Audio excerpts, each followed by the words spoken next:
Hello friend, स्वागत है आप सभी का अपने चैनल आज क्लास में। और आज की इस क्लास में हिंदी का तीसरा चैप्टर भारत से हम क्या सीखे, इस चैप्टर का पूरा ऑब्जेक्टिव प्रश्न पढ़ाएंगे और सब्जेक्टिव प्रश्न पढ़ाएंगे। और यही सब प्रश्न आपके फाइनल बोर्ड परीक्षा 2026 में आएगा, इसी में से आएगा। तो आज का क्लास बहुत ही ज्यादा इंपॉर्टेंट होने जा रहा है, तो क्लास को आप लोग शुरू से लेकर अंत तक जरूर देखिएगा। और इसमें से जो भी ऑब्जेक्टिव प्रश्न याद ना हो तो उसे आप लोग याद कर लीजिएगा, सब्जेक्टिव प्रश्न याद ना हो तो उसे आप लोग जरूर याद कर लीजिएगा। और जो भी बच्चे वीडियो को लाइक नहीं किए लाइक कर दीजिए। चैनल को अभी तक आप सब्सक्राइब नहीं किए हैं, चैनल को सब्सक्राइब करके साथ में बेल आइकन को ऑल पे दबा लीजिए, ताकि जब भी लाइव क्लास हो तो आपके पास नोटिफिकेशन पहुंचता रहे। और जो भी बच्चे अभी तक व्हाट्सएप ग्रुप में नहीं जुड़े हैं तो आप हमारे व्हाट्सएप ग्रुप में जुड़ जाइए। ये हमारा व्हाट्सएप नंबर है, इस पे आपको मैसेज करना है कि सर मुझे व्हाट्सएप ग्रुप में जोड़ दीजिए, तो इधर से लिंक जाएगा और आप सभी बच्चे लिंक को दबा के ज्वाइन हो जाइएगा। और जो भी बच्चे चाहते हैं पीडीएफ लेने के लिए, नोट्स लेने के लिए, तो प्ले स्टोर पे आप लोग आज क्लास लिख के सर्च करिए, आज क्लास एप्लीकेशन आएगा, उसे इंस्टॉल करिए और मात्र 499 रुपए में एक बार आपको पैसा देना है और आपको पीडीएफ और नोट्स वहां पे मिलेगा। चलिए क्लास को शुरू करते हैं, लगाते हैं पहला नंबर क्वेश्चन कि दारिस नामक सोने के सिक्कों से भरा घड़ा किसे मिला था। बहुत ही इंपॉर्टेंट क्वेश्चन है, बोर्ड एग्जाम में आता है। और आज की इस क्लास में पूरा जो चैप्टर है भारत से हम क्या सीखे, इसके जितने भी इंपॉर्टेंट क्वेश्चन है जो 2026 बोर्ड एग्जाम में आने वाले, वो सभी क्वेश्चन इसमें हैं। तो प्लीज आप लोग इस क्लास को शुरू से लेकर अंत तक आप लोग जरूर देखिएगा और सारा का सारा प्रश्न आप लोग 100% याद रखिएगा। प्रश्न है कि दारिस नामक सोने के सिक्कों से भरा घड़ा बाबू किससे मिला था, तो वारेन हेस्टिंगस को मिला था। बहुत ही ज्यादा इंपॉर्टेंट क्वेश्चन है। अब क्वेश्चन आता है बोर्ड एग्जाम में कि वारेन हेस्टिंगस कौन था। तो वारेन हेस्टिंगस कौन था बाबू, तो भारत का गवर्नर जनरल था। जब हम आपको ये चैप्टर पढ़ा रहे थे तो काफी अच्छी तरीके से ये पढ़ाए थे।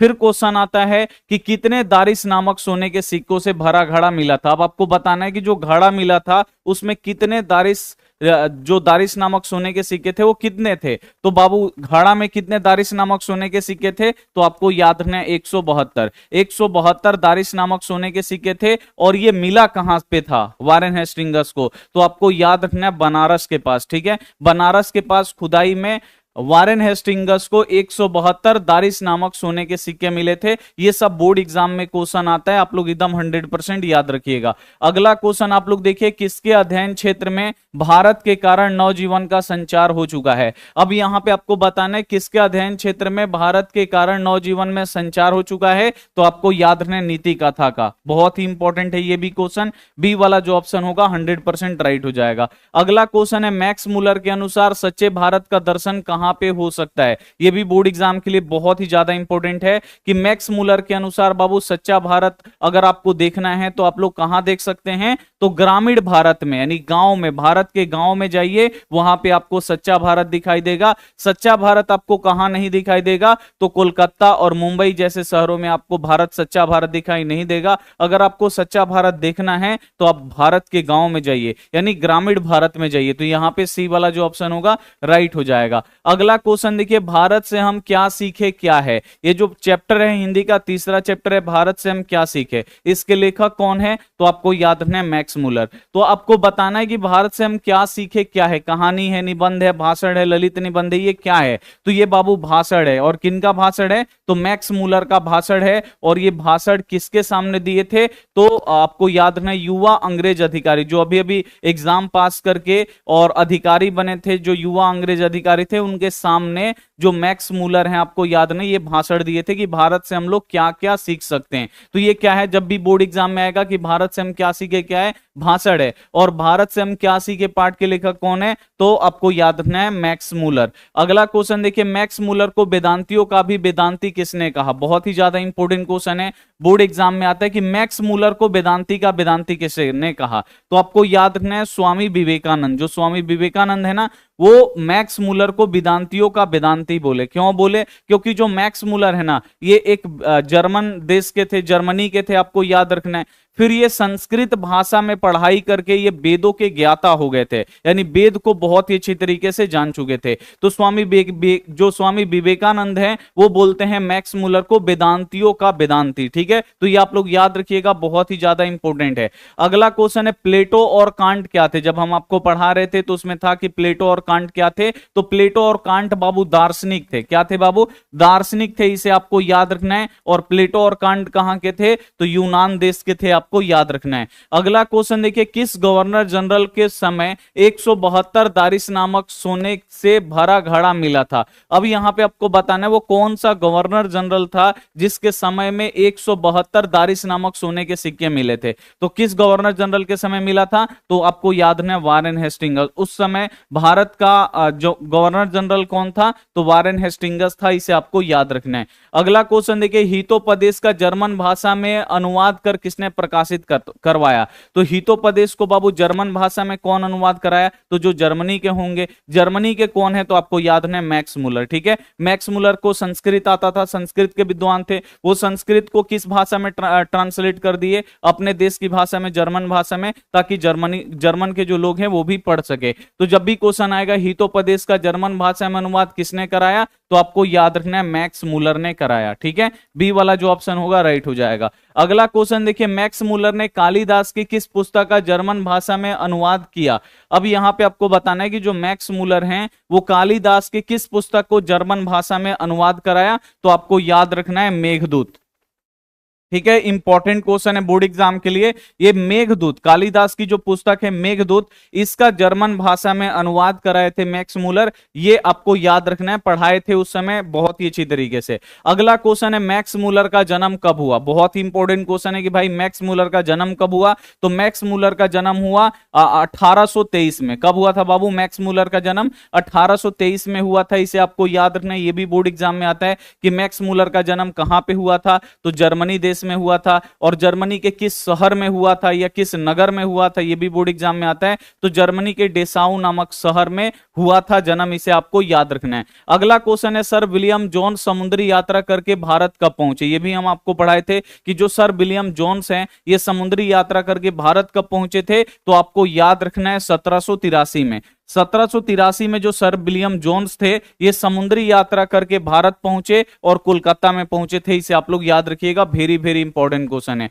अगला क्वेश्चन है यूनान व रोम के संपूर्ण साहित्य से कहां से कहां का अधिक विशाल है? अब आपको बताना है कि यूनान और रोम के संपूर्ण साहित्य से कहां का जो साहित्य है जो सबसे अधिक विशाल है? तो आपको याद रखना है संस्कृत भाषा और साहित्य। जो संस्कृत भाषा और साहित्य है ना, ये यूनान और रोम के संपूर्ण साहित्य से अधिक विशाल है, आपको याद रखना है, बहुत ही ज्यादा इंपॉर्टेंट है। और जो संस्कृत, अगर बोर्ड एग्जाम में क्वेश्चन पूछेगा कि विश्व की सबसे पुरानी भाषा कौन सी है, तो आपको याद रखना है संस्कृत। अगला क्वेश्चन आप लोग देखिए, मैक्स मुलर ने डैश वर्ष की अवस्था में लिपजिंग विश्वविद्यालय में संस्कृत का अध्ययन प्रारंभ किया? अब यहां पे आपको बताना है कि मैक्स मुलर कितने साल के थे? तो उन्होंने लिपजिंग विश्वविद्यालय से संस्कृत का पढ़ाई शुरू किया। मैक्स मुलर कितने साल के थे तो संस्कृत का पढ़ाई शुरू कर दिए थे? तो आपको याद रखना है 18। मैक्स मुलर 18 साल के थे तो वो संस्कृत का पढ़ाई शुरू कर दिए थे। अब ये भी बोर्ड एग्जाम में आता है कि मैक्स मुलर संस्कृत का पढ़ाई किस विश्वविद्यालय से किए? तो आपको याद रखना है लिपजिंग विश्वविद्यालय से। तो ये भी बोर्ड एग्जाम में पूछता है, आपको याद रखना है कि जो मैक्स मुलर हैं वो 18 वर्ष की उम्र में लिपजिंग विश्वविद्यालय से उन्होंने संस्कृत का पढ़ाई शुरू कर दिया। अगला क्वेश्चन है स्वामी विवेकानंद ने वेदांतियों का वेदांती किसे कहा है? अब यहां पे आपको साफ साफ क्वेश्चन पूछा गया कि जो स्वामी विवेकानंद हैं वो वेदांतियों का वेदांती किसे कहे हैं? तो स्वामी दयानंद वेदांतियों का वेदांती किसे बोले थे? मैक्स मुलर को बोले थे, क्योंकि जो मैक्स मुलर थे ये वेदों के ज्ञाता थे, वेदों के जानने वाले थे। सी वाला जो ऑप्शन होगा राइट हो जाएगा। अगला क्वेश्चन देखिए, मेघदूत का जर्मन में पदानुवाद किसने कराया? यानी जो मेघदूत है कालिदास की किताब है, इसको जर्मन भाषा में किसने अनुवाद कराया? तो आपको याद रखना, जर्मनी के कौन थे? मैक्स मुलर थे। तो मैक्स मुलर ने क्या किया? जर्मन भाषा में इसका अनुवाद कर दिया। अगला क्वेश्चन है, मैक्स मुलर का जन्म आधुनिक जर्मनी के किस नगर में हुआ। ये भी बहुत ज्यादा इंपॉर्टेंट है कि मैक्स मूलर का जो जन्म हुआ वो जर्मनी में हुआ, लेकिन जर्मनी के किस नगर में हुआ, ये भी बोर्ड एग्जाम में पूछा गया है। तो मैक्स मूलर का जन्म आधुनिक जर्मनी के डेसाउ नामक शहर में, किस शहर में बाबू, आपको याद रखना है, वेरी वेरी इंपॉर्टेंट क्वेश्चन है, और इसमें वही सब क्वेश्चन शामिल किया गया है जो 2026 बोर्ड एग्जाम के लिए महत्वपूर्ण है। तो क्लास को आपको शुरू से लेकर अंत तक देखना है। मैक्स मूलर का जन्म आधुनिक जर्मनी के किस नगर में हुआ है, डेसाउ नामक, ये आपको याद रखना है। भारत किसकी भूमि है, ये आपको बताना है कि जो भारत है ये किसकी भूमि है। तो भारत आपको याद रखना है ब्राह्मण या वैदिक धर्म की भूमि है, इसे आप लोग याद रखिएगा। इंपॉर्टेंट क्वेश्चन है, बोर्ड एग्जाम में आता है कि जो भारत है ये किसकी भूमि है। तो भारत बाबू किसकी भूमि है, तो ब्राह्मण या वैदिक धर्म की भूमि है, इसे आपको याद रखना है। अगला क्वेश्चन देखिए, बनारसी के पास दारिस नामक सोने के सिक्कों से भरा घड़ा किसे मिला था। तो बनारस के पास बाबू दारिस नामक सोने के सिक्कों से भरा घड़ा किसे मिला था, तो उस समय के जो भारत के गवर्नर जनरल थे वारेन हेस्टिंगस, उनको मिला था, इसे आपको याद रखना है। अगला क्वेश्चन है, प्रयत्न मानव का अर्थ क्या होता है। तो प्रयत्न मानव का अर्थ होता है प्राचीन मानव, यानी पुराने समय का मानव, इसे आपको याद रखना है। डी वाला जो ऑप्शन होगा यहां पे 100% राइट होगा कि प्रयत्न मानव का अर्थ क्या होता है। तो प्रयत्न मानव का अर्थ क्या होता है, प्राचीन मानव। प्राचीन मानव का मतलब पुराने समय का आदमी, इसे आपको याद रखना है। अगला क्वेश्चन है, निर्वंश विद्या का संबंध किससे है। यह भी बोर्ड एग्जाम के लिए बहुत ज्यादा इंपॉर्टेंट है कि जो निर्वंश विद्या है इसका संबंध किससे है। तो निर्वंश विद्या का संबंध आपको याद रखना है मानव विज्ञान से। यह भी बहुत ही ज्यादा इंपॉर्टेंट क्वेश्चन है, आप लोग याद रखिएगा कि निर्वंश विद्या का संबंध किससे है। तो निर्वंश विद्या का जो संबंध है वो मानव विज्ञान से है, 100% आपको याद रखना है। हरकस क्या थे आपको बताना है। हरकस, यहां पे लास्ट में सौ आ रहा है ना, तो आपको याद रखना है वनस्पति वैज्ञानिक, इसमें भी सौ आएगा। तो थोड़ा सा आप लोग ट्रिक से याद रखिएगा, जो हरकस थे वो क्या थे, तो हरकस, इसमें सौ है ना, और इसमें भी आपको सौ दिखाई देगा, वनस्पति वैज्ञानिक थे। ये आपको नाम याद रखना है, बोर्ड एग्जाम में पूछ देता है कि हरकस क्या थे। तो हरकस बाबू वनस्पति वैज्ञानिक थे, ये आपको याद रखना है। अगला क्वेश्चन देखिए, कितने वर्ष की उम्र में लिपजिंग विश्वविद्यालय में मैक्स मूलर ने संस्कृत का अध्ययन आरंभ कर दिया। अब यहां पे आपसे पूछा जा रहा है कि मैक्स मूलर कितने साल के थे, तो उन्होंने लिपजिंग विश्वविद्यालय से संस्कृत का पढ़ाई शुरू कर दिया। तो आपको याद ना 18 वर्ष की उम्र में, 18 वर्ष की उम्र में मैक्स मूलर ने लिपजिंग विश्वविद्यालय से संस्कृत पढ़ना शुरू कर दिया। अगला क्वेश्चन है, मैक्स मूलर ने सर्वाधिक संपदा और प्राकृतिक सौंदर्य से परिपूर्ण देश किसे माना है।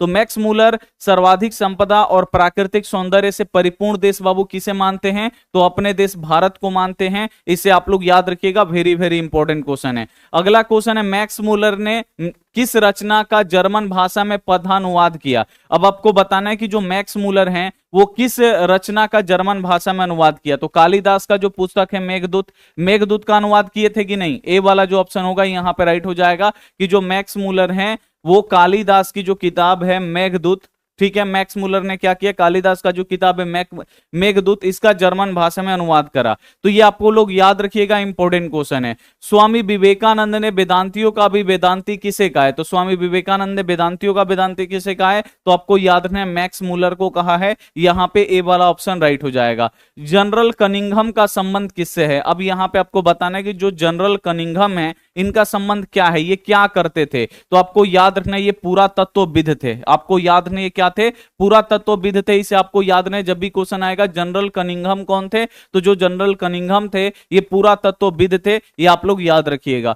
अगला क्वेश्चन है, भारत से हम क्या सीखे के लेखक कौन है। तो भारत से हम क्या सीखे, ये क्या है, भाषण है, और ये भाषण कौन दिए थे, मैक्स मूलर दिए थे, इसे आपको याद रखना है। तो इसके लेखक कौन हुए, मैक्स मूलर हुए, इसे आप लोग याद रखिएगा। अगला क्वेश्चन है कि भारत से हम क्या सीखे पाठ को हिंदी में रूपांतरित किसने किया। मान लीजिए कि अगर ये भाषण जो मैक्स मूलर हैं अंग्रेजी में दिए हैं, तो इसको हिंदी में कन्वर्ट किसने किया। तो हिंदी में कन्वर्ट किए थे, आपको याद है, भवानी शंकर त्रिवेदी। बोर्ड एग्जाम में आता है, आप लोग याद रखिएगा कि भारत से हम क्या सीखे पाठ को हिंदी में रूपांतरण किसने किया, तो भवानी शंकर त्रिवेदी, ये आप लोग याद रखिएगा। अगला क्वेश्चन है, मैक्स मूलर कहां के रहने वाले थे भाई। तो मैक्स मूलर आपको याद है जर्मनी के रहने वाले थे, और मैक्स मूलर का जन्म जर्मनी के किस नगर में हुआ था, तो डेसाउ नामक नगर में या शहर में हुआ था। मैक्स मूलर का जन्म कहां पे हुआ था, तो डेसाउ नामक शहर में हुआ था, और देश कौन था, जर्मनी। ये आप लोग याद रखिएगा, बी वाला ऑप्शन बिल्कुल से हो जाएगा। मैक्स मूलर का जन्म कब हुआ? अब यहां पे आपको बताना है भाई मैक्स मूलर का जन्म कब हुआ। तो मैक्स मूलर का जन्म हुआ 6 दिसंबर 1823। ये आप लोगों को याद रखना है, ए वाला ऑप्शन राइट हो जाएगा। मैक्स मूलर का मृत्यु कब हुआ? ये आपको बताना है कि भाई मैक्स मूलर की मृत्यु कब हुआ। तो आपको याद रखना है 8 अक्टूबर 1900 ईस्वी को, 8 अक्टूबर 1900 ईस्वी को मैक्स मूलर का मृत्यु हो गया। ये आपको याद रखना है। अगला क्वेश्चन है मैक्स मूलर के पिता का नाम क्या है? ये भी बोर्ड एग्जाम में बहुत आता है भाई, मैक्स मूलर के पिताजी का नाम क्या है? तो मैक्स मूलर के पिताजी का नाम है विल्हेल्म मूलर। आपको याद रखना विल्हेल्म मूलर, ठीक है, ये इनके पिताजी का नाम है। ए वाला ऑप्शन राइट हो जाएगा। मैक्स मूलर कितने साल के थे तो उनके पिता की मृत्यु हो गई? तो मैक्स मूलर 4 साल के थे तो उनके पिताजी की मृत्यु हो गई। ये आप लोग याद रखिएगा, ए वाला ऑप्शन यहां पे राइट हो जाएगा। अगला क्वेश्चन है लिपजिंग विश्वविद्यालय में मैक्स मूलर ने किस भाषा का अध्ययन किया? तो लिपजिंग विश्वविद्यालय से मैक्स मूलर ने किस भाषा का अनुवाद किया? तो सॉरी, किस भाषा का अध्ययन किया, नहीं पढ़े। तो लिपजिंग विश्वविद्यालय में जो मैक्स मूलर थे वो संस्कृत भाषा की पढ़ाई किए थे, ठीक है। सी वाला जो ऑप्शन होगा राइट हो जाएगा। किस विश्वविद्यालय से मैक्स मूलर ने संस्कृत का पढ़ाई किया था? तो किस विश्वविद्यालय से संस्कृत का पढ़ाई किए थे? तो आपको याद रहे लिपजिंग विश्वविद्यालय से संस्कृत का पढ़ाई किए थे। और कितना उनका उम्र था, कितना उम्र पे इन्होंने संस्कृत पढ़ना शुरू किया? तो 18।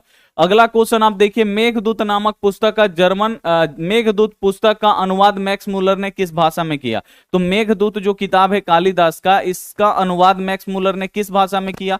तो मैक्स मूलर किस देश के थे? जर्मन देश के थे, जर्मनी के थे। तो ये जर्मन भाषा में इसका अनुवाद किए। इसे आप लोग याद रखिएगा, डी वाला ऑप्शन राइट हो जाएगा। अगला क्वेश्चन है मेघदूत नामक पुस्तक का जर्मन भाषा में अनुवाद किसने कराया? तो जर्मन भाषा में बाबू अनुवाद कराने वाले कौन है? मैक्स मूलर हैं, आपको याद रखना है। कंठ और केन उपनिषद का अनुवाद किसने कराया? तो कंठ और केन नामक जो उपनिषद है इसका अनुवाद बाबू किस भाषा में हुआ? जर्मन भाषा में हुआ। और किसने कराया? तो मैक्स मूलर ने कराया। अगला क्वेश्चन है हितोपदेश का जर्मन में अनुवाद किसने कराया? तो मैक्स मूलर ने कराया। ये सब आपको याद रखना है। महारानी विक्टोरिया ने नाइट की उपाधि किसे प्रदान की? तो महारानी विक्टोरिया एक दिन बुलाती है मैक्स मूलर को और यूरोपीय भाषा और संस्कृत भाषा का तुलनात्मक व्याख्या करवाती हैं। और महारानी विक्टोरिया को ये बहुत अच्छा लगता है, इसीलिए जो महारानी विक्टोरिया हैं वो मैक्स मूलर को नाइट की उपाधि देती हैं। लेकिन मैक्स मूलर को ये नाइट की उपाधि तुच्छ लगता है, छोटा लगता है, तो ये लौटा देते हैं। तो जब भी क्वेश्चन आएगा कि महारानी विक्टोरिया ने नाइट की उपाधि किसे प्रदान की थी,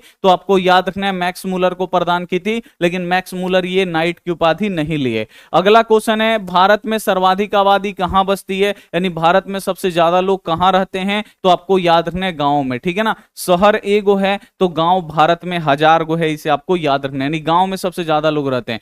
भारत में सर्वाधिक आबादी कहां बसती है? तो गांव में बसती है, ये आपको याद रखना है। प्लेटो का संबंध किस देश से है? बोर्ड एग्जाम में आता है भाई। प्लेटो और कांट महान दार्शनिक थे, तो ये किस देश के थे? तो आपको याद रखना है प्लेटो और जो कांट थे ये यूनान देश के थे, ये आपको याद रखना है। प्लेटो और कांट थे, प्लेटो और कांट क्या थे बाबू? महान दार्शनिक थे और ये यूनान के थे, आपको याद रखना है। अगला क्वेश्चन है वारेन हेस्टिंगस था। भाई वारेन हेस्टिंगस कौन था? इसको 172 दारिश नामक सोने के सिक्के मिले थे। ये कौन था? तो ये भारत का गवर्नर जनरल था, इसे आपको याद रखना है। दारिश क्या है? अब आपको बताना है दारिश क्या है। तो दारिश क्या है? सोने का सिक्का है, और वो भी पुराने जमाने का। तो सोने का प्राचीन कालीन सिक्का, यानी ये दारिश क्या है? सोने का सिक्का था, 172 सोने का सिक्का था, लेकिन ये पुराने जमाने का था। तो ये सोने की प्राचीन कालीन सिक्का, यानी सोने का बाबू पुराने समय का ये सिक्का था।